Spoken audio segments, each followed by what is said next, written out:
Hello, everyone. How's everyone doing tonight? Good. Well, welcome to Eastern State. My name is Kerry Sautner. I'm the president and CEO here at Eastern State. And it's wonderful to have you all here tonight for this amazing panel on prison gerrymandering. We were really excited to dive deep into this topic. I'm really excited to have you all here in center at Eastern State. This is an amazing institution. It has, as an institution, been around since 1787. As a physical site, been around since 1822, when the site was at the beginning phases of being built. And as an institution, as a site of incarceration, had its first incarcerated person. His name was Charles in 1829. This site is the birthplace of mass incarceration, the beginning of mass incarceration, a site that was also the beginning of the birthplace of solitary confinement, but also a site to really rethink criminal justice reform. It was the birthplace of all of those things. A site of so much pain and trauma, but also a site that fought against so much pain and trauma. So in so many ways, it has that conflicting nature in its origins, a site of pain and a site of the resistance to that pain. And so we think it is unbelievably important as an institution today, a nonprofit, to bring people together in center, and that's exactly where we are, in the center of this site, in the orientation of this site, to take that moment and gather together in a place that removed people from community and gather together in center and bring people to community. It's very important for us to do that. And we do, the work that we do here today as a nonprofit is to teach all about criminal justice reform. This institution began in the early 90s to save this historic site, and we still do that today. Our work is to preserve America's first penitentiary, but it goes far beyond that. We have a Center for Justice Education that does that work for K through 12, but also national work to engage in the understanding of criminal justice reform, to engage in justice education, but also to really understand the preservation work and to really move the needle in breaking down how do we make a more just society in every stage of the justice system. And that means far before people interact with the justice system. If we're waiting to make an impact on the justice system when people are incarcerated, or when people are come home, we are far too late to make an impact. We need to do that work when people are impacted by the justice system and when people are coming home. I'm not saying we have to stop doing that. We have to do that work. But if we want to make a true impact, we have to stop it before it even happens. We have to look at it way before that. And so much of this work that we do here and around the nation is to talk about the entire way that we center human dignity, that we center each other, that we come to community, and that we think about our neighbors, and we think about each other, and we take hold and really center each other, shine the light on how we do better, and think about the humanity that we have in each other. Now, tonight's topic, when we talk about prison gerrymandering, it's not a topic people can really wrap their head around. It's a really hard name. Let's just own that. People are like, what the heck does that even mean? And they're like, oh yeah, prison gerrymandering. It's a really important topic. And then they kind of just stop right there. We were talking about it earlier. We don't even think the press even knows what it means, let alone wants to do a story on it. And so these four people right here devote so much of their lives and their time to unpacking it. And we're gonna really unpack it tonight, talk about where do the words come from, what are they talking about? But what I'm a little bit offended by is we talk so much about the vote. We talk so much about where our government money goes, and we are not talking about gerrymandering and prison gerrymandering enough. And so we talk a lot at Eastern State about having conversations and unpacking the justice system, and then taking the knowledge that we build upon with each other and then leaving here and leaving our online programs and going out of here and talking to somebody else about it or doing something about it. So I'm gonna walk away with this and annoy all my friends and family this weekend and telling them everything I know about prison gerrymandering, and it's going to be a lot more than I walked in with. And so I'm telling you right now, I'm going to ask a lot of questions tonight. We have a whole bunch of people online across the country. They're going to ask a lot of questions, and we'll get them to you. And I hope all of you do the same thing. So thank you all for being here. And before we even get started, let's give a big round of applause for our 4 experts tonight.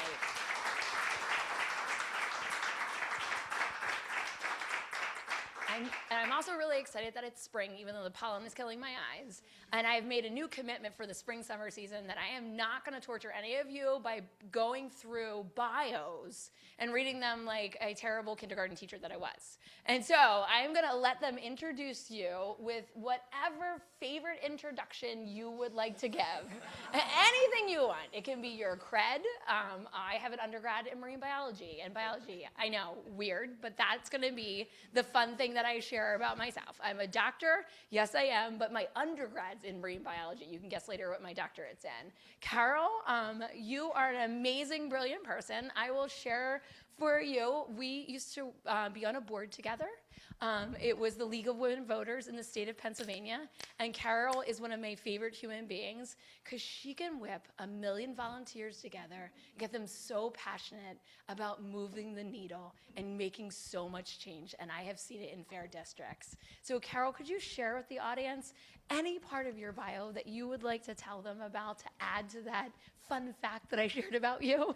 Thank you for that. Is this on? I'm good? Yeah, so there are some Fair Districts PA volunteers here, so if you just raise your hand and wave. Yeah, I guess not many, so that's good, I'm glad. They're out working. They are busy, and yes, we do have volunteers all across the state, and I'm really thankful for every single one of them. I also have a Ph.D. Mine is in American literature, so there you go. And then I was a youth pastor for 11 years, and that's actually what brought me to this work. I worked with a parish in Chester County, but we had a partner parish in Kensington, and I got to know a lot of kids who were impacted by an incredibly unjust system. I would go see school plays for kids in my youth group where everybody had a lapel mic, and then I would work with kids in Kensington who didn't have a school library. And I said, who decides this? Where do these decisions come from? And then one of the best kids, we had teens from our church and teens from that church working together to do children outreach. And one of the best teens I knew in Kensington got pulled off his front porch, arrested, thrown into jail. And I discovered Pennsylvania doesn't have a required attorney for people who are pulled off. You know, he did not see an attorney before his case came up. And I said, I thought that was constitutionally required. And I discovered Pennsylvania at that point was the only state that was not providing a public attorney. And I said, who makes these decisions? So that's why I got involved with the League of Women Voters. I found a group of folks who actually understood why things didn't get done the way they were supposed to. And in the course of that, I discovered I had never heard of gerrymandering. I had never heard of redistricting, but I discovered from League folks and then from legislators that until we fix this, we can't fix those other things that make me absolutely furious. So that's how I got involved in starting Fair Districts PA 10 years ago. I am the chair, and I work as a volunteer pretty much full-time. My husband keeps saying, when are we retiring? I don't know, but I've been working full-time on this for the last 10 years. Thank you, Carol, for being here. We have Briana Remster, who's Associate Professor in the Department of Sociology and Criminology at Villanova University. Briana, you bring so much to the table, to this conversation and this story. You are really enlightening us with so much of the history and the background and the legal standing around this. Can you give us a little perspective of why you come to this table and what's your angle that you bring to this conversation? Sure. Thank you. Thank you. I'm just so excited to be here tonight with all of you. And this really is a kind of a full circle moment for Rory and I, because the first time we ever spoke publicly about prison gerrymandering was way back in 2019. Yes, right? Did I just say I'll just believe you. Okay. It's been 7 years ago in February, and so it's extraordinary how much has changed since then, and but yet the conversation has got to keep going, and we have so much to do. So I'm a social scientist, as Kerry mentioned, my PhD in sociology and criminology, and so I am not a lawyer. Rory and I have spent a lot of time assessing empirically, using data to show and figure out exactly how much prison gerrymandering is distorting representation. First, we started in Pennsylvania, but now we're are working on a nationwide project, and so that's our contribution is as social scientists. How does this really? What does it mean in practical terms for beyond the legal doctrine and our civics rate classes? It's about quantifying and providing those estimates to folks who can then use them to do good. We're the scientists. Rory, add on to that, and I can't wait. Andrew and I were talking about this as we were walking in. I spent 5 hours on a train today, and all I was thinking was the impact on the data and how the impact on the data shows the impact on the neighborhoods, the communities, especially the communities, the urban communities that people are being pulled from. Senator Street was here about a year ago, and the thing that he said on the mic, you can look at people no matter where they come from, no matter what choices that they've made, good, bad. It does not mean they don't care about where their sister lives. It doesn't mean they don't care about where their kids live. It doesn't mean they don't care where their mom and their brothers and their fathers live. They care about what happens in the community that they are leaving. And that is not fair to make choices for them. It's not fair to take away from their communities. That matters. And so tell us a little bit more about your work and your bio and the work that has brought you here to this stage tonight. No, thank you so much. And I don't really have much to add to Senator Street. Shockingly, the politician had good words about his problem. Great. I mean, I'm amazed. Well, Curry summarized a little bit. Yeah, well, fair. No, it was great. Everyone was great. And I'm just playing catch up. So I'm Rory Kramer. I'm also an associate professor of sociology and criminology at Villanova. I am still a scholar of racial inequality broadly. My dissertation work and the work that I was doing when Briana joined our department was on patterns of segregation. And so she came to me and introduced the idea of prison gerrymandering to me, which I didn't know anything about, and said, can you do the geographic work that you did for segregation but around prison gerrymandering? And I'm really lucky that we hired her because for 7 years, this has been the most meaningful work that I've been doing, the most impactful. I have a lot of papers that I think are really cool and interesting, and we use coarsened exact matching to blah, blah, blah, blah, blah to show that segregation was 5% different in this town versus that town, and it's really meaningful and important for the science, but this was one where we actually got to interact with the public and take that data and make it available to activists. And Pennsylvania and Carroll ran with it in ways we only dreamed of, and other states are following, and it's been wonderful, and ESP was a huge part of that too. The intro I was going to say was that I'm a huge FC Barcelona fan, and I'm really proud that we basically have the title wrapped up, but that's less important. I really appreciate that, and FanFest is just a few blocks away. So please go to FanFest and then come visit us this summer. Lamine Yamal is the best in the world. Andrew McGinley, once in his life, was my intern. So Andrew, that's what I would like to share. That's why I'm here. Andrew, please give us a little bit about your background and now at C70. Yeah, I am the Vice President of Policy at the Committee of 70 here in Philadelphia. I don't think that's why I'm No, here it's- tonight. I previously served as the negotiator for the House Democrats during the post-2020 legislative reapportionment process. So I got to know all of these people. Well, I've known Curry for a long time, but I got to know their work through that process, and was able to, help advocate through the LRC to end prison gerrymandering when it came to Pennsylvania maps. And it was a really impactful day, I imagine, for academics, but even for me, I was just like, oh wow, we're actually getting stuff done. And we ended up with a much fairer, more balanced map. Well, it could be better. It was a huge improvement over the past. So I felt very proud of that work. I'm the only person here without a PhD. The wisest of us all. Yeah, technically. It's still a terminal degree, so. So let's lay some groundwork on this. Carol, we'll start with you. Can you really just make sure everybody's on the same foundational page and talk a little bit about gerrymandering? If you would like to talk about Elbridge Gerry, I'll nerd out on anything. That'll be colonial foundational pieces on that. You don't have to. Thank you, I appreciate that. I spent 18 years at the Constitution Center, and anything that is going to give us that framing and then step through, because it really does kind of anchor us in, this has always been political. This has always been about drawing maps in a way to favor one over the other, to disproportionately favor one over the other. So can you give us that groundwork on gerrymandering, and then can we jump to prison gerrymandering? Sure. So we always need to start with some vocabulary, because I did not know the vocabulary when I started, and it's important to know. So just 3 words that I always start with, and it's easy to get kind of mixed up on them. Gerrymandering is one of those words. Redistricting is one of those words, and reapportionment is one of those words, and our state constitution actually mixed them up.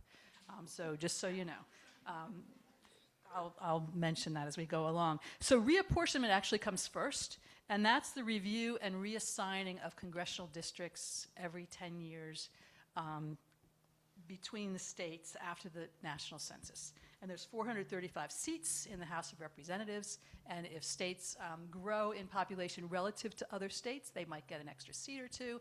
If they lose relative to other seats, they might lose other states. They might lose a seat or 2.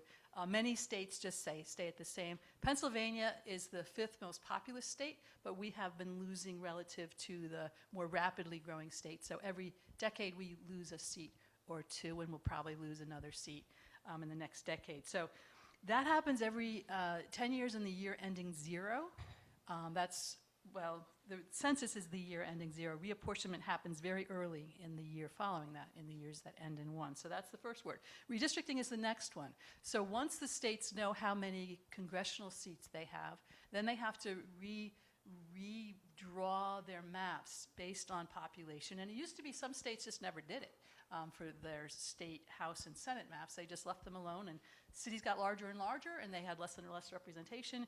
But then in 1964, the US Supreme Court said, no, 1 person, 1 vote means you actually redo this every decade. So now by law, every state has to reapportion, redistrict. I get them mixed up too. It needs to redistrict after they get the reapportionment.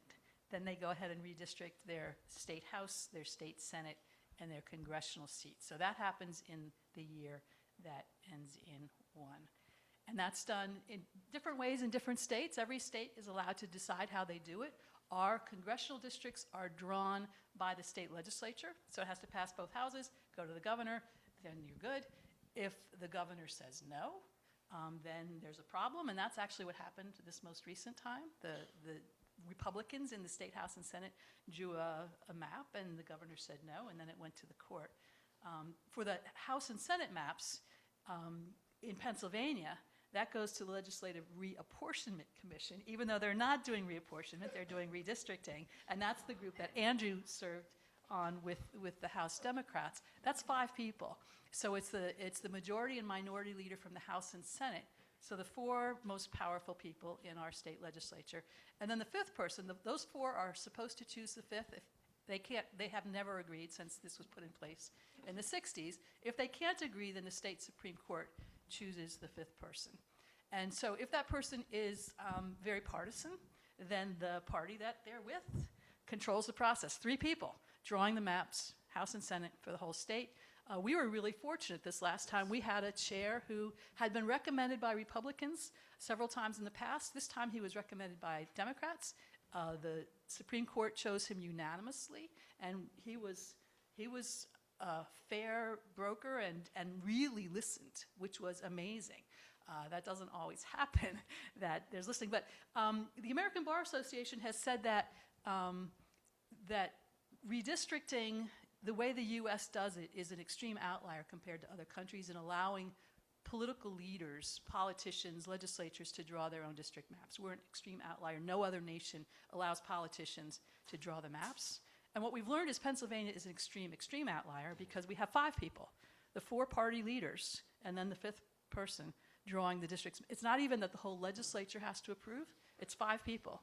And so what we saw is the 2 Senate folks can sit in a corner and divide the state up between them. The 2 House leaders can do that if they get along, and if they don't get along, as this happened, then the chair steps in. But really, you're ending up with 2 or 3 people drawing the maps for the whole state for the next 10 years. So that leads us to the 3rd word, which is gerrymandering. And gerrymandering is manipulation of maps for advantage, partisan advantage, or personal advantage. And we definitely see both in the ways that Pennsylvania's maps have been drawn in the past. And the word comes from Elbridge Gerry, or I think it was pronounced Gary. He was involved in the constitutional stuff that went on here in Pennsylvania in 1776. But he was the governor of Massachusetts at the time that their 1812 map was drawn. And he signed off on a map that had a district shaped like a salamander. And the press said, "What in the world? That looks like a salamander." And then they came up with the word gerrymander. And that's been the word ever since 1812. Gerrymander, named after Elbridge Gerry. And gerrymandering is unfair advantage. It's a form of cheating. Some people say, well, we should never redistrict. No, redistricting is right. It's appropriate. It should be done well. Gerrymandering should never be done, but it happens all the time. And if you're paying attention to the news, it's going on all over the place. And it's a serious problem. So that brings us to the last word that I think the last issue that you asked me to talk about briefly is prison gerrymandering. And I'll just say a few words because these folks are the experts on that. But that's what happens when people who are incarcerated are counted by the Census Bureau in the places where they're incarcerated rather than their home communities. So in effect, that steals representation from the person who is incarcerated and from their home communities, and it gives it to the place where they're incarcerated.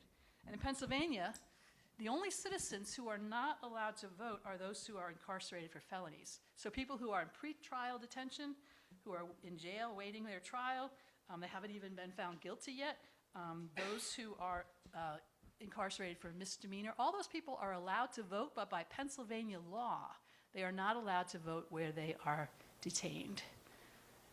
Meaning they have to vote absentee. Yeah, so they have to vote absentee, but they are counted where they're detained. So in other words, that gives increased expanded representation to the places where they are detained, takes representation from their home communities. So the census contradicts PA law, and it contradicts the federal one person, one vote requirement, and in effect steals representation from communities harmed by mass incarceration and rewards communities where large prisons are located.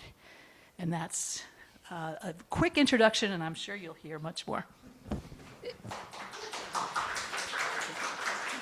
Wonderful job. Our system in general, just to like framing of like how our system votes and generally how representation works is our election system is broken down by federalism. So a lot, and we see this constantly, elections are based off of a federal system where standards are set up on a federal system, but so much of the election systems is given the power to the states.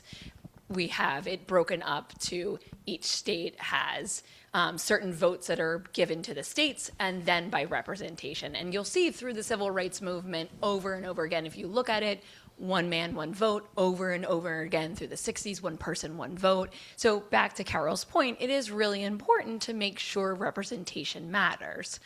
So all of these systems are in place for that, but then there's always manipulation of the system. In 1812, the political comic that pushed on that gerrymandering was in complete abuse of it. It was completely against it. They said this was a salamander god. It was awful. They said this was wrong. This was political espionage. It's like a terrible idea. So even right away, they said it was an awful thing to do politically, and they kept going with it. What would you, all three of you, like to add to this kind of the prison gerrymandering and the gerrymandering that kind of how it pulls away from representations, what you're seeing on these pieces, and not just the vote. What are the other pieces that it pulls away? Because I know we tend to over fascinate on the vote. Yeah, you two, you're nodding right away. Thank you. Please keep going with it, because it's so much about the vote sometimes, and it's really not just about the vote. I just wanted to add, in addition to the political and personal gerrymandering, I mean, historically there have been racial gerrymanders as well, right? Where you're Thank you. Focusing on communities of color, you're either, packing into like a hyper concentrated community where it's all people of color in a district, or dividing that community apart to decrease the political power. Each of these systems decreases the political power of those communities. So that's the other piece of gerrymandering that is currently illegal, but different process. It does have partisan roots. Rory, do you want to add to that? I mean, You can pull the court case up too to talk about that. Illegal, Right, but you officially basically cannot sue to point it out. Basically, no one has the power to sue to point it out other than the state that is actually doing it, so it's basically impossible. Yep. And then that's going to get gutted even more any day now by the Supreme Court when they put down the ruling in the case versus Louisiana. So we are falling backwards on democracy and representation broadly. I'm blanking on the name of the Supreme Court case that starts with S. It's like, is it? Oh, why am I? It starts with S. It's like Shelby County. Shelby County is the one that happened. No, Shelby County is the 20. It really gutted the power. That gutted Yeah. the VRA, but there's one last piece of the VRA still standing, and that's the one that's about to go down in the Calais, or I think it's Calais. Apologies if I mispronounced it. Decision that's coming any day now, and John Roberts has been salivating to do this to the VRA since he was an intern. So the 1964, it was the Voter Rights Act, correct? Yeah. The 1964 Voter Rights Act basically said you could pay attention to these kind of voter laws, and if they were really focused on race, then states would have more trouble putting them through. And then Shelby County really gutted it. And then what the Supreme Court said was you could keep it, but you have to reanalyze the measures that you're going through. And quite frankly, really understanding that for Congress to go through that process was almost impossible for them to do. They wouldn't do it. It was going to be almost impossible for them to reset the measure to do that. So Shelby County basically made them null and void to go through, and that 1964 Voter Rights Act being quite dismissed. And there was one leg it was still standing on, and that will come down probably in June, correct? Yeah, so pay attention to the Supreme Court's docket coming out in June. There'll be a lot coming down in that. Back to you guys. Brianna, do you want to add to that? Which part? I'm going to go on so many tangents. Yeah, so many parts. Please do. So one thing to add is to just fill out a little bit more information on this representation versus voting part. Because our Constitution specifies that representation is based on total population counts, not citizens, not active voters, so it is children, it is non-citizens, it is incarcerated people, it is total population. And so regardless of whether you are vote or registered to vote or qualify, everyone, that's what the one person, one vote is getting at, right? And that's why we have to redistrict every 10 years, because our population changes. Areas grow, areas shrink, and so without updating our census every year, we would quickly be in trouble with the one person, one vote rules. And so we need those total population counts, which come from the census. And well, I'm jumping ahead of myself, but in terms of representation, the idea is that anyone has the access and right to contact their representative, right? Children, and it's about that representation, not based on voting. It's totally separate. And I know that's confusing in a lot of ways. And really we have like 3 issues are like what collided to make prison gerrymandering specifically, and that's the Supreme Court definition of equal representation as 1 person equals 1 vote, and then, oh my goodness, why am I, the Census Bureau counting incarcerated people where they're held instead of where they come from, which we're going to go way into more depth in a little bit. But the third thing then is mass incarceration. And so while we have been talking about gerrymandering and how to count people since the beginning of the United States, because how are we going to create our democracy, right? It depends on being able to equally divide up our population to have democracy. Mass incarceration is new in relationship to all those other things. And so it flew under the radar for far longer than I would like to admit as a researcher. And really because it was just a lot more quiet, right? And in the 70s and 80s, when prison populations started exploding across the country, there wasn't a lot of thought to how this was going to impact representation, right? And so it's only been in the last 10, 20 years where sociologists like myself have been unpacking, okay, what are the consequences of incarcerating over 2 million Americans currently in across the country for not just them, but their families and their communities and our society writ large. And so it was this kind of hidden thing for a long time. And mass incarceration, unfortunately, is not ending anytime soon. In fact, we're seeing recent upticks. And so, you know, being able to understand how this works is important. And the last thing I want to say on this is that we have how we count incarcerated people. Incarcerated people are the only people that are forcibly moved across those district lines, right? And change happens since we decided how to count people and how to define representation.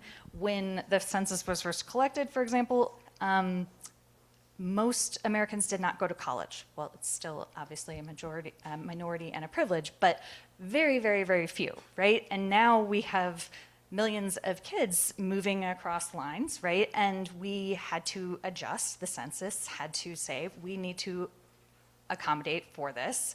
And so kids get to choose whether they would like to be counted in their home on their parents' census or whether they would like to be counted where they are attending college, right? The same thing with military personnel overseas, right? And so we have made changes for mobile populations, is the term the census uses, and incarcerated people are the only group that a change has not been made, right? Despite this extraordinary shift, which is why we're all here tonight.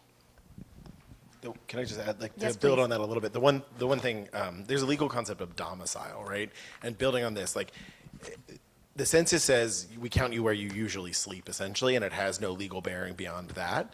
But in all other areas of law, where you live is based on your domicile. And one of the key requirements of establishing domicile is your choice, right? You have to choose to be there. So the census policy already goes against that. And that's across all other areas of law. And I just think it's just so insane.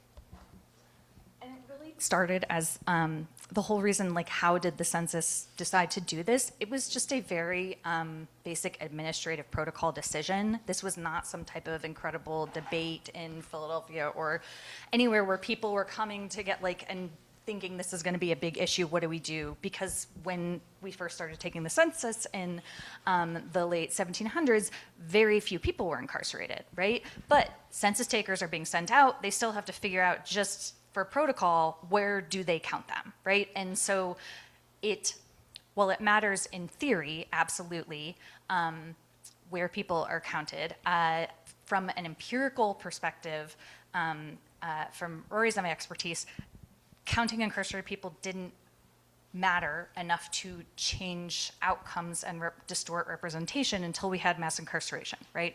But in workhouses, in places like that, it was protocol became just count them where they are at the moment when we take the census, and we never investigated further. It also wasn't the case. We didn't have the type of transportation that we have now for mass incarcerations, right? So your workhouse was in your city. You were not going halfway across a state as large as Pennsylvania when you were incarcerated. You were in South Philly. You were in the Acme that's around the corner from where I live, which was the prison. There was another thing I was going to say, damn. It's gone. It's fine. If I can get back to the representation piece, because Curry asked about that earlier. One of my first jobs was working in a district office for a state representative in Norristown. And if someone was incarcerated in, Forest County or Greene County, they were calling our office, right? Their family lived in Norristown, so they were calling the state representative that represented Norristown. Like, I remember getting, one of the proudest things I did back then was like being able to help a person find out when their family was getting out, right? Because it was so in terms of representation, you're still connected to the community where your family is. You're not calling a representative out in the middle of nowhere who you have no relationship with. You're walking into the district office in your community because they represent you, even if you're stuck in a prison somewhere else. And just to add to the definition of mass incarceration, when we're talking about mass incarceration, you're talking about moving people in extreme distances. To your point of, Walnut Street Jail was right beside Independence Hall. In 1797, 87,000 people lived in Philadelphia. They all lived from Independence Hall down to the river.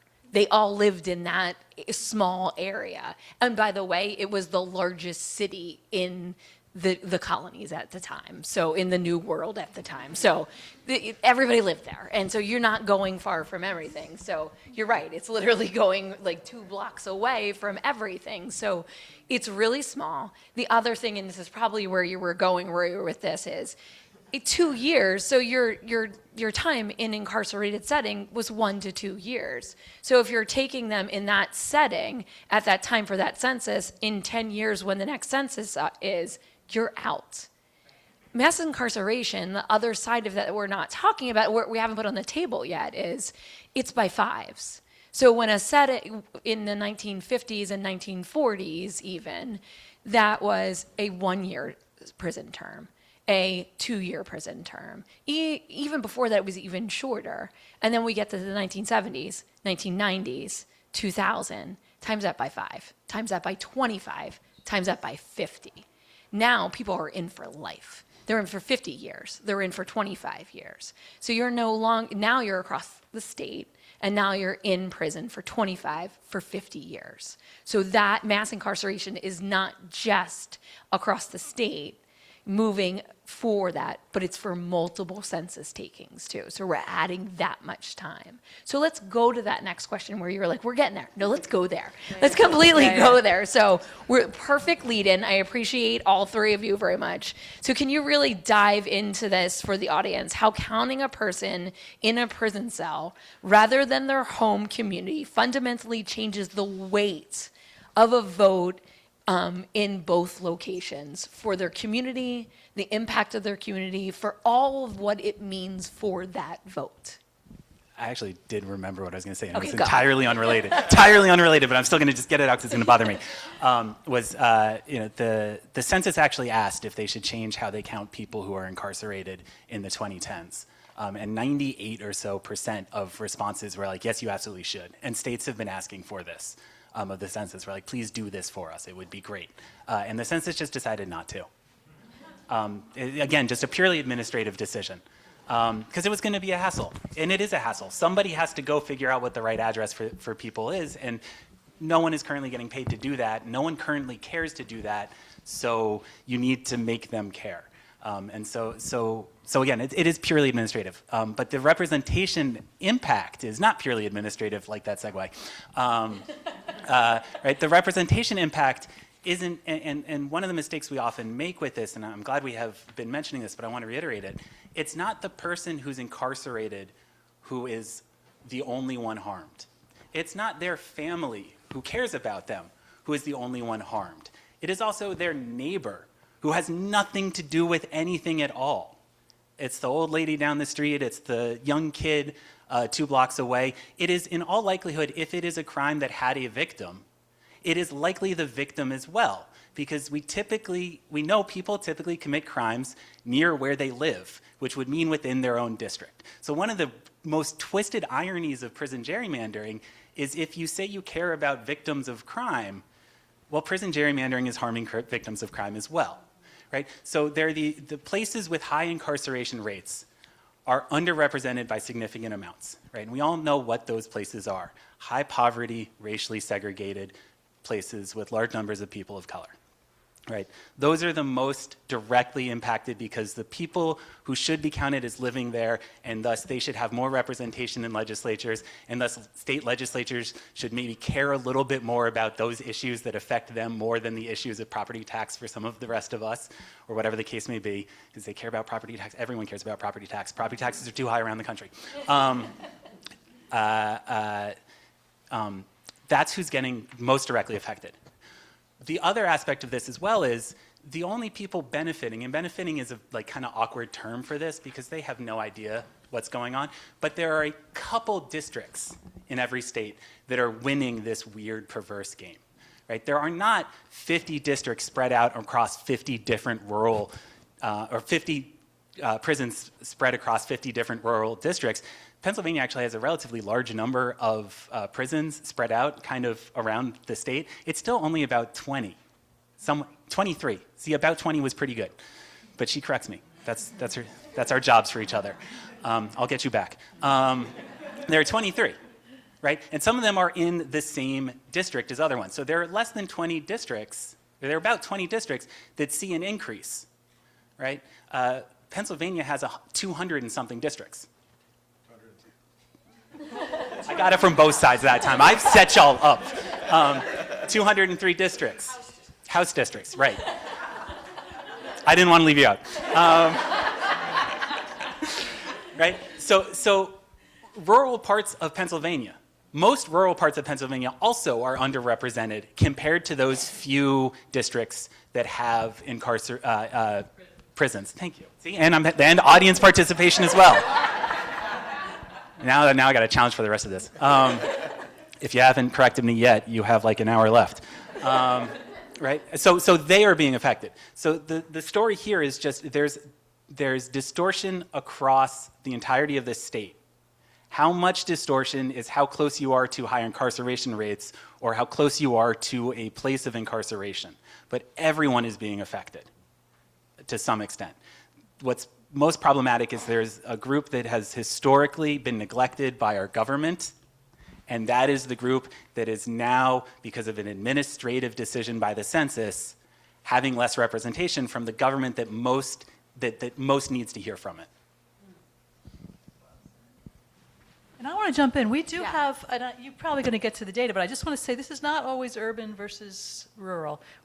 Among our states, our counties with high incarceration rates, Philadelphia has a high incarceration rate, but there are also very rural, very poor counties with very high incarceration rates. So this is not a cities versus rural areas with big prisons. This is poor communities across the state who are struggling, who lose representation to those handful of places that have several prisons or large prisons. So the injustice is not just confined to one area. Yeah, when Briana brought this to me, I was like, oh, the Democrats are going to love this. Like we're gonna help Democrats. And my nonpartisan researcher was saying you're going to do it properly, and then my partisan side of me was like, and it's going to help Democrats. And it doesn't. I was going to say it didn't. We did love it. It was because it was the right thing to do, right? I'm sure some people loved it for partisan reasons, but the reality was the partisan impact of this was minimal, probably a seat on each side. And so we loved it, but because it was the right thing to do for people that, we were representing. So what is some of the data that we're seeing out of this? Like, dive into it. What is some of the data that we're seeing out of it? What are some of the impacts that we're seeing? And when you're looking at this data, and you talked about this a little bit earlier, what are we seeing in Pennsylvania? What are we seeing in other states? What are some of our shining stars across the nation, and what are some of our weak spots across the nation? You want to take part? Well, can we say that we are a shining star at the moment? So we didn't. You mentioned what happened, Yeah, should I- but we didn't before 2021. Our incarcerated people were all being counted in the Yeah. places where they are incarcerated, and I was sharing with my friends here that I went with somebody from the Public Interest Law Center to meet with our Attorney General back in 2019 to say we want the prison bureau to count people where they're incarcerated, and we got you want me not a resolute answer, but then tell the story. Yeah, Andrew, Yeah, I tell mean, us- I can walk through what happened in Absolutely. 2021 before we get into the data, because Please. it is something that I'm very proud of, but everyone on this panel should be very proud of, because everyone played a really big role in this. There were initiatives to have legislation passed through the House initially to end this practice, right? And so counting people for purposes of redistricting in the community that they came from, right? We talked about prison gerrymandering as a complicated term. Prisoner data reallocation is what we called this, right? Wow, So- even less complicated. yeah. But the idea is like we're not moving prisoners, we're not moving people, we're just counting them in the right spot. And so the legislation was introduced by then Minority Leader McClinton, and it didn't really move, right? And so when this process started in earnest after the 2020 census, this was something that was brought up really early as like, we should try to do this. And so she introduced a motion to the LRC, the Legislative Reapportionment Commission, saying, we should end this practice. We should be counting people who are incarcerated in state prisons, who are not serving life sentences in the communities in which they live, right? That was a negotiated, standard. And the big question for the LRC was, does it even have the authority to do this? And there were questions about this. So, every caucus, the House and Senate, Republicans and Democrats, everyone submitted briefs to the LRC chair, Mark Nordenberg, who was exacting and very difficult at times, but required us to do really good legal work. And we submitted briefs and basically made the case. We focus a lot on domicile, on the election code, on basic concept of fairness. And they held a hearing where I believe all of you probably testified, all three of you. And we voted on it and ultimately decided to end the practice of prison gerrymandering in Pennsylvania. But they first had to determine, is prison gerrymandering constitutional? And the federal government has said it is. There weren't clear legal decisions in the Pennsylvania Supreme Court saying that it was unconstitutional. So there were important cases about redistricting, but didn't directly address this issue. So then the next question was like, is it constitutional to do this, to change this?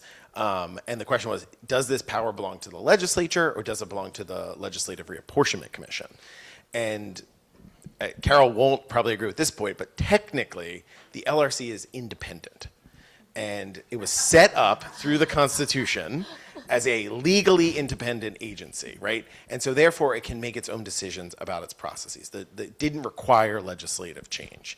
And so we all probably sat through a very long speech by Judge Beyer, who walked through each of these questions in exacting detail, and then looked at the election code, which says you can't register to vote in a prison. You can't cast a ballot from those places. And those things were important but not controlling. And so ultimately, he determined it was fully within the LRC's power to decide how to handle it. And we held a vote, and I think it was 3-2. I should probably remember that. But it was 3-2, where Chairman Nordenberg sided with the Democratic leaders and ended the practice. But then there was a resolution from the Republican majority leader in the Senate. The next time they gathered, there was a resolution to say anybody who would be incarcerated for 10 years or more would be counted where they're incarcerated.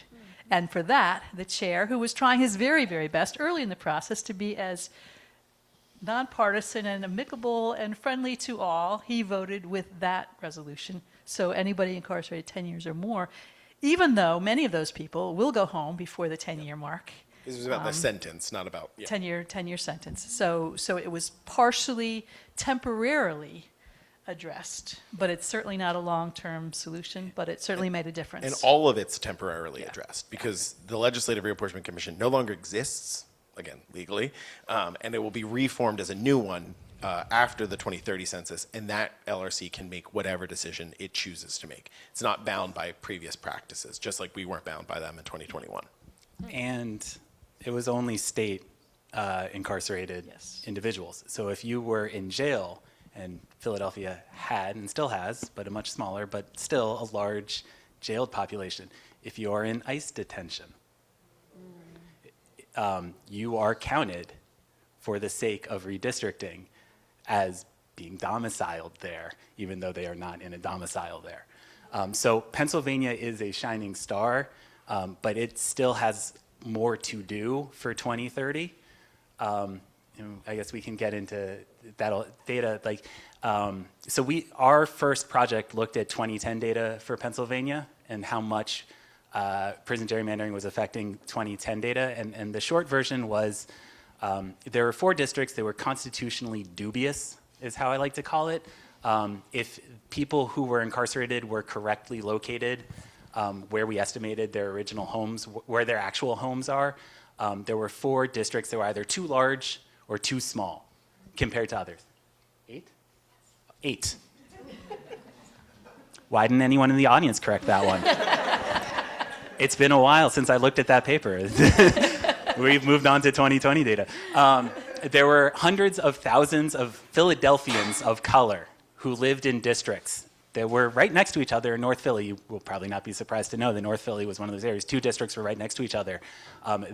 They were the heart of underrepresentation. There was also a district outside of Johnstown, the rural parts of Pennsylvania, that was similarly underrepresented because people had been pulled out of that district, is one that I always remember and like to point out for that reason. So that was the state of play in Pennsylvania. We didn't look anywhere else with 2010 data because we didn't have time, but for 2020, that would have been a middle-of-the-road-ish outcome for what we're seeing in the 30-something states that we've looked at with 2020 data. There are egregious outliers, and there are ones that are lucky that they have relatively low incarceration rates, or that incarceration rate is spread across the geography of their state reasonably well, or they just have such large districts that it does not really matter, right? So prison gerrymandering does not affect U.S. congressional districting because a U.S. congressional district is 700 and something thousand people. Not enough people are getting moved across congressional districts because of this to really have significant effects on U.S. congressional elections. It matters at the state house and the state senate levels. And I don't know if you want to go further or if you want me to keep teasing the shining stars and the debacles. Oh my goodness. I can do the shining stars and debacles if you want. I mean, okay, so to pull back on, to continue Andrew's thread of reallocation. So how do we figure out whether this is impacting things, right? Whether prison gerrymandering is jeopardizing democracy as we know it through the one person, one vote. So reallocating is is the fancy term for just for sake of like redistricting and, well, really just adjusting our population counts. Rory and I used data to remove incarcerated people from the districts where they were being counted, right? And then we used some statistics to estimate, return them to the communities that they likely came from to be able to quantify this, right? And I do think it's worth noting So yes, individuals are cycling in and out of prison. The churning effect is very real. Nationally, the sentence, average sentence length is around 3 years. So yes, people do get out and sometimes go back before another census happens.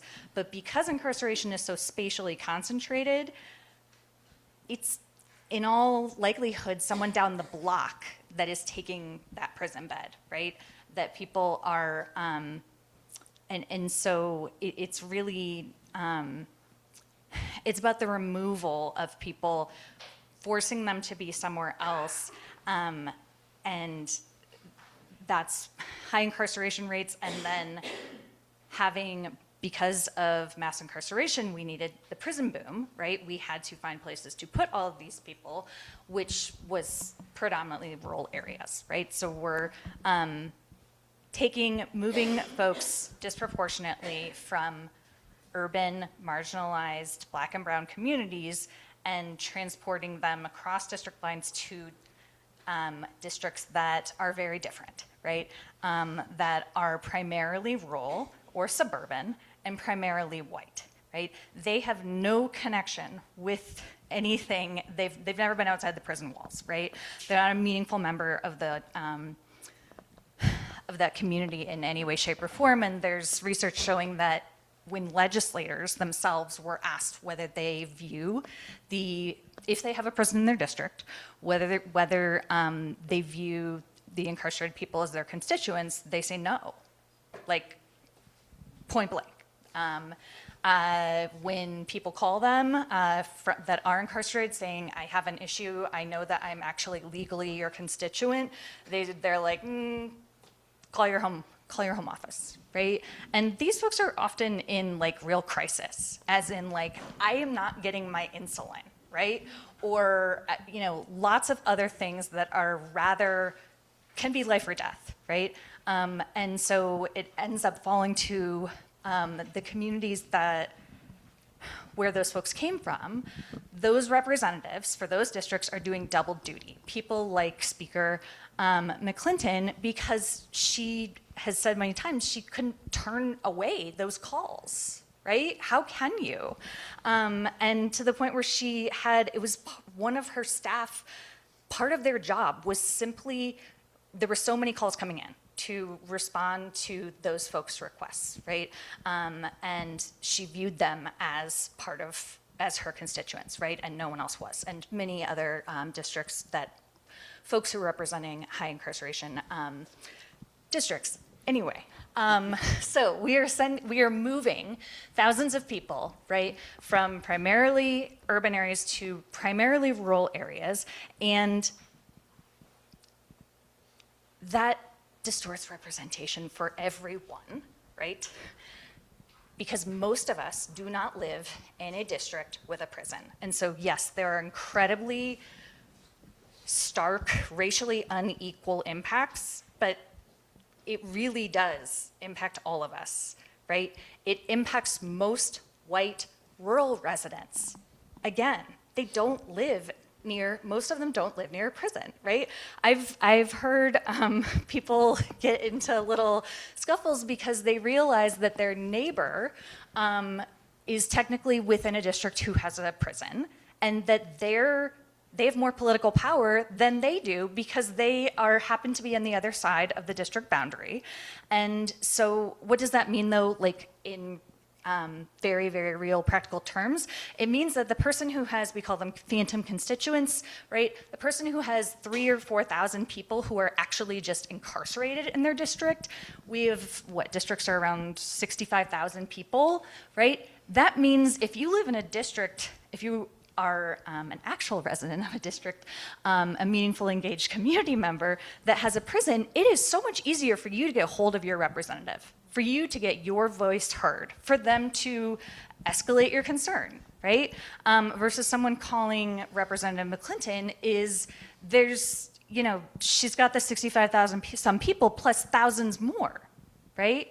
And is already representing someone, the concerns, the communities that she's representing in the House, and I shouldn't keep using, there are many representatives, and she's just an example and the person's name at the top of my head right now, the concerns, back to Rory's point about the crime victims and whatnot, like having someone to represent your concerns in Harrisburg, that's meaningful, right? And those concerns are different than representatives who have phantom constituents, right? And so that's what we mean about like the power shifting and what does it actually mean, like versus it's so much harder despite having staff members dedicated to taking these calls to get your concerns heard. And there's often really dire concerns, right? Again, I got way away from the numbers because I'll go back to the numbers. The professor in me was like, I just need to make sure that we're clear. It's really, really, really complicated.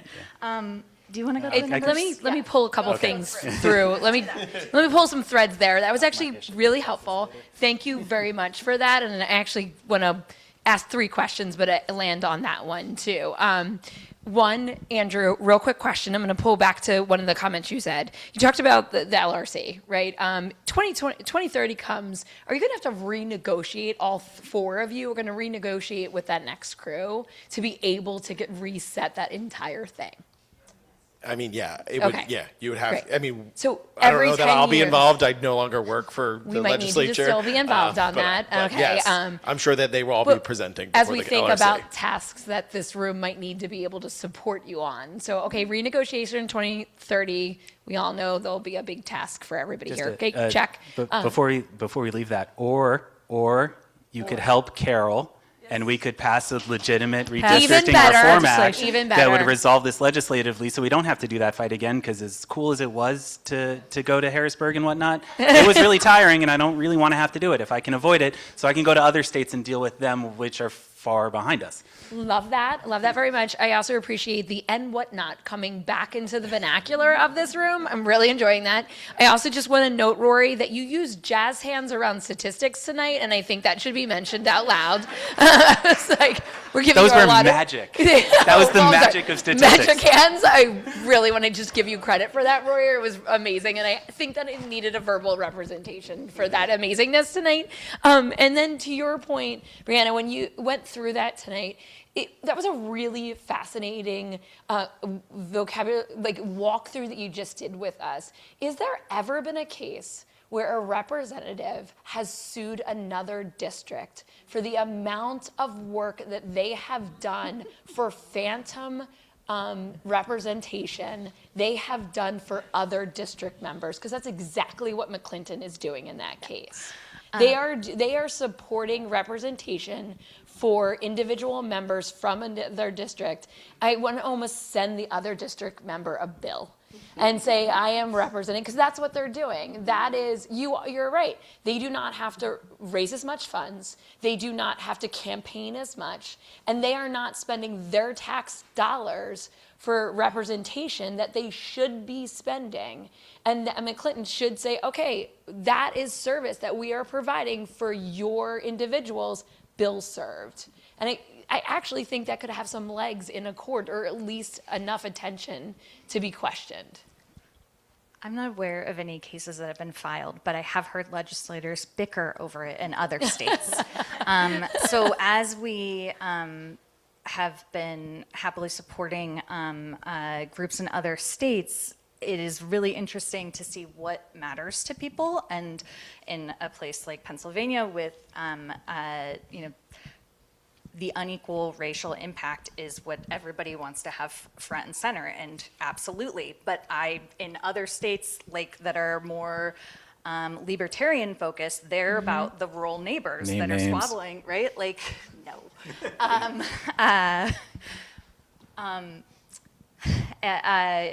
Really mattered. And in another rural state, it was one legislator pissed off that his buddy in the next district over had such an easier job, right? And like they were using it as it motivated them to want to consider ending prison gerrymandering. Yeah. But in terms of has there been anything formal? No, but you're right. There was a lawsuit, I think in 2018 or 2019, filed by the NAACP of Pennsylvania on behalf of constituents living in districts that were under underserved or underrepresented. And that's actually It how I found out. cited our research. That's how I learned about their research. The Commonwealth Court punted and basically said, well, the LRC doesn't exist in this moment, again, legally. And so they punted and didn't address the issue at all. So it was a very compelling lawsuit, but that was dismissed. No legislator on legislator lawsuits that we know of. Yeah, it's very hard to get the court to address what is being done by other legal entities like that. One other thing I just wanted to mention, the implications, there's representational implications, but there's the policy outcomes of that. When you think about who is supporting mass incarceration, if there's a district who a lot of their jobs and a lot of their economy is based on the fact that there's a prison or two prisons, they are going to fight like crazy to keep the incarceration levels as high as possible. And I don't know if you know, but Pennsylvania, the life sentences for second, I'm going to get this wrong, and second-degree murder, we're the state with the highest number of people with life incarceration for second-degree murder. The Supreme Court has found that unconstitutional. Most states who have people incarcerated, and second-degree murder is you were just an accessory to the crime. You might have been standing out there as a lookout, and it happened over here, and you had nothing to do with what actually happened. But if you were part of that thing, you could be incarcerated for life for second degree. Constitutionally, it's no longer permitted. The Supreme Court has said that's not allowed. But Pennsylvania still has a lot of people, hundreds, who are still incarcerated. That we have friends who were kids, who were accessories to crimes, who are still serving. And if you are a legislator in a place where those people are swelling the numbers of jobs and economy, you're going to fight hard against any kind of legislative fix of that, whereas others, so there's a policy implication to all of this as well.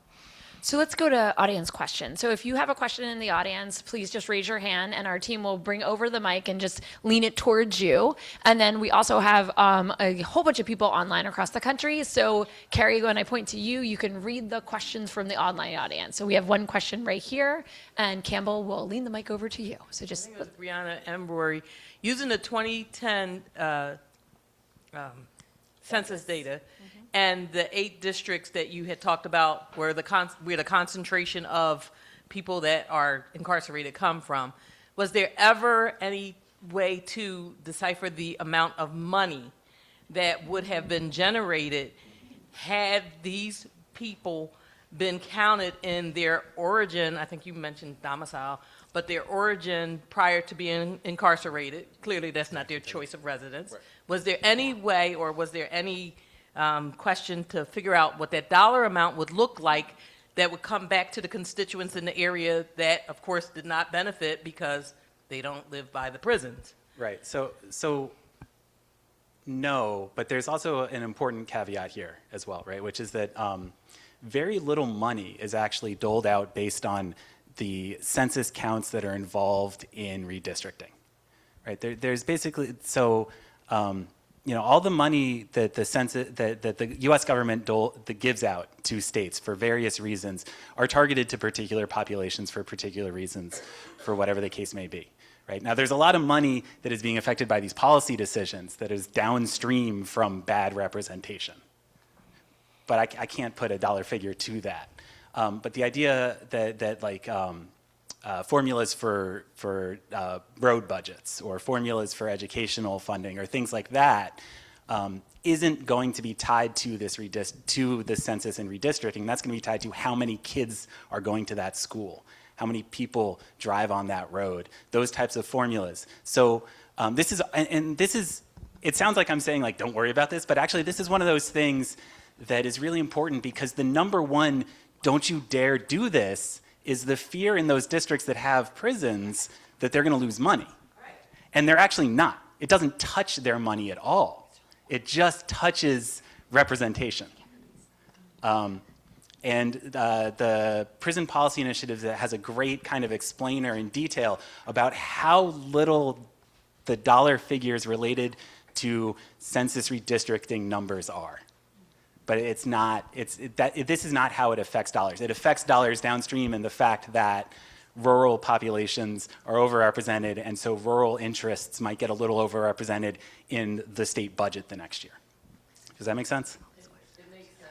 It's hard to believe, but it's Disappointing. It's really disappointing. I'm interested in seeing the reverse of how much money the actual inmate and the incentive to continue to incarcerate from our area, so that they huge. can manufacture Huge. holding. Yes. And the profits from that. That, So I think that is reverse massive, but that's not related to the redistricting issue. That's related to just incarcerating. Yeah. That's just incarceration. No matter where we count people for the district, there's still going to be someone in prison, and we still need to pay someone to guard. We still decide we want to pay someone to guard them. We still decide we wanted to build the prison, so on and so forth.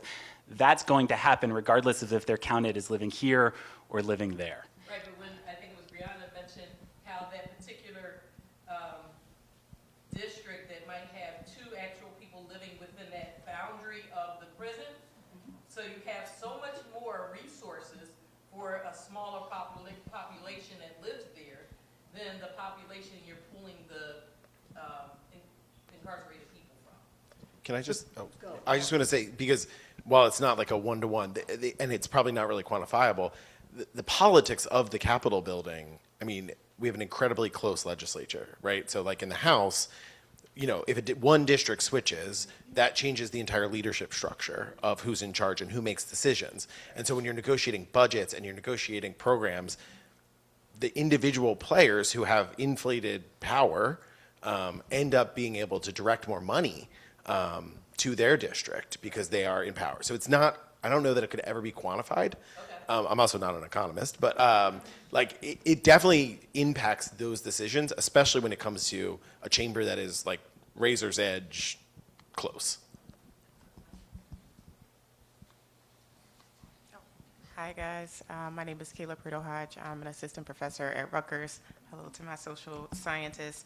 My question is specifically about prison closures and whether or not this plays into the conversation around advocacy as well as, I guess, like a political drive around counting prisoner populations.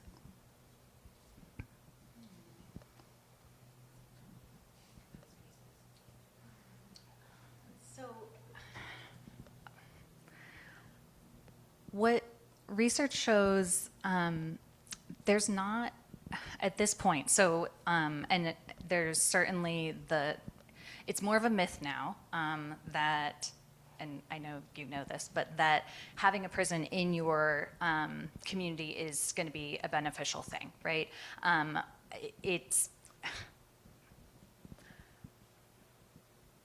The long-term benefits are not there, right? Our prisons we're not seeing a huge prison closure trend. In fact, Pennsylvania now has more people incarcerated than it's creeping back up. So in terms of the role of it impacting the things we've been talking about, I don't think it's a huge concern, but the politics of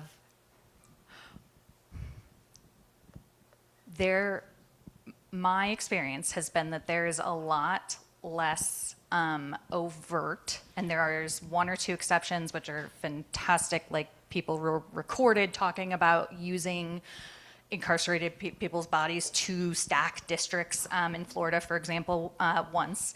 But by and large, this is like, people aren't actively sitting around talking about it in terms of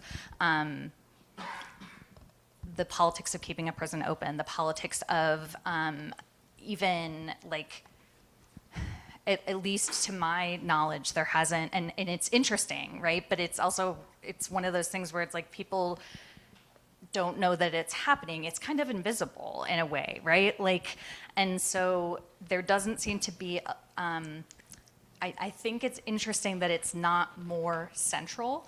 Like you're shining a light on something that just hasn't been paid a lot of attention to in those rooms, to my knowledge. And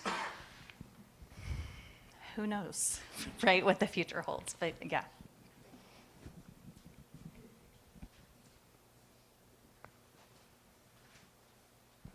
Hi. I'm not sure I understood, but I'm going to state what I understood, and you can tell me if it's wrong. But it seemed like you said that as part of the, I guess, 2020 census process, Pennsylvania revisited this issue, and with the exception of the longer-term inmates, made the decision, okay, we're going to treat these people basically as where they reside, whatever that Where they're means. from. Where they're from. So can you articulate either statistically or examples, whatever, the before and after? What did it look like before and what changed? Are there some concrete examples? It seems like if there was a change, you ought to be able to say, look, this is what in fact happened statistically, anecdotally, whatever is the easiest way. I mean, I'd like statistics, but anecdotally, if that works, Well, sure. I don't have statistics, but I do have anecdotes about the map, right? Because if we're talking about this is about how you draw these district boundaries. So House District 50, which is in the southwest corner of the state, had one prison with I think like 3,000 people in it. When those prisoners, none of them were from the district, right? So they all had to be reallocated. And what that meant was the district had to grow in geography and absorb new communities, right? That had not been represented by that person in the past. So like literally the district boundary creeped east just a little bit. And that sounds small, but there's a cascading effect across the entire state. And when you compound that with what happened in the census count overall in 2020, where you saw, a huge emptying of the western part of the state, of the northern tier of the state, and a big concentration of population increases in the southeast, it all sort of worked together to move everything a little bit east. So did the representation change, across those districts? How did it shake out? He's asking, did representation change across the way? I feel like, yeah. Had this many people before, when they took away those 5,000, 4,000, whatever prisoners, and now it was this many people, and You have to absorb more people to make the district even with all the others, right? So you have to absorb new constituents. New people have to be living in that district. So the district has to get physically larger. But the boundaries just shift a little bit. To be extra clear, ending prison gerrymandering did not blow up the map no. in Pennsylvania and make it unrecognizable and we're talking about really subtle shifts in a couple of miles. But Rory, please go. so would you say it's more of a service issue that the people, the constituents that, were in the previously inflated, I'll call it district because of the prison, they had better service because their representatives, they didn't treat those 4,000 prisoners. So the relationship between that representative or representatives and their population was a higher ratio than after the prisoners were removed and more, quote, real constituents were moved in. Is it more like a service thing? I think it's an equity issue. It's an equity issue. So yes, right? That's one aspect of the problem here. The other thing, Pennsylvania, as flawed as its 2010s maps were, the way that I think about it, and forgive me, it's dinner time, and I'm a foodie and all that. So I'm going to do a food metaphor, right? I think of prison gerrymandering because it is kind of at these margins, only where there are prisons, only where there's a high incarceration rate type of thing. You're making a dish of redistricting. And if you're trying to gerrymander, right, you're going to use race, you're going to use partisanship, you're going to pack and crack, you're going to do all the gerrymandering things. And then you add a little sprinkle of prisons as your finishing salt. And it just boom, right? That's what can happen. And when I say can happen, I mean that's what Texas did. So if you look at Texas, which was gerrymandering itself as much as it could, right?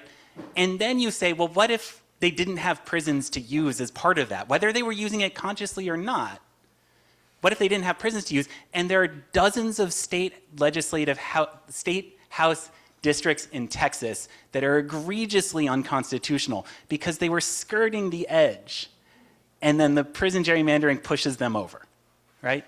Pennsylvania wasn't being as aggressively partisan as Texas. So the effect was 4 districts too big, 4 districts too small, hundreds of thousands of people having worse service or worse equity than other people.